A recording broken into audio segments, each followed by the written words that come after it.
Surrounding suburbs also preparing for maybe an influx of visitors. Lee Summit, one of those suburbs. The City Council will talk tonight about their prep so far and what still needs to be done. KSHB 41 Jackson County reporter Claire Bradshaw live in downtown Lee Summit ahead of that meeting. Claire, we talk all the time in-house about how great downtown is in Lee Summit. They just had downtown days over the weekend. Tons of people were there for that. They're hoping next summer some of these people that don't even live in the U.S. will come by and check out their downtown.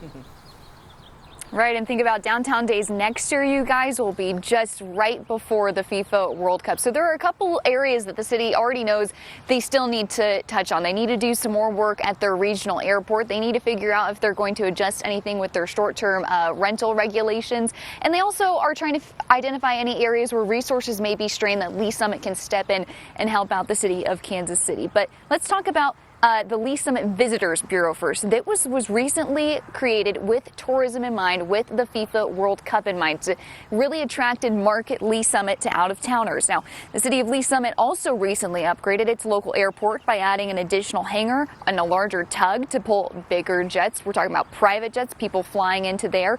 It changed the name to Kansas City Lee Summit Regional Airport to make it easily known to those out-of-towners as well. The city also has Amtrak running right through, a main connector for it to downtown Kansas City and vice versa. When I spoke with the assistant city manager, she said they want to make sure the World Cup has a lasting impact on this community and that changes are intentional.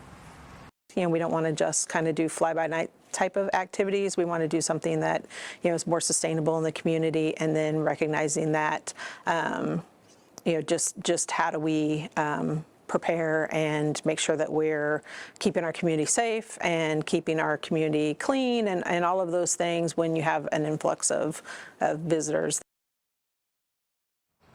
Now, Lee Summit may not be poised as a base camp for Kansas City's World Cup, but it is poised to possibly be a park and ride location. That's not confirmed yet, but it is a possibility, and they're going to discuss that and more at the city council meeting tonight when they give the presentation. That's when we'll kind of learn more about what the city still needs to do and what direction they're going to move in. That's really interesting, Claire. I was just looking too. There are daily Amtraks from Dallas to Kansas City, which should go through Lee Summit, and there's going to be matches in Dallas. I mean, you get kind of this unprecedented feel, though, when you talk about these. Everyone going, I think we're going to do this. What are we going to try and be ready for? We're going to do everything we can. Yeah. Now, our community marking 1 year to go until the World Cup tomorrow. So we're airing a special call welcoming the world tomorrow night at 6:30 right here on KSHB 41. If you're not pumped up just yet, watch that and start getting there.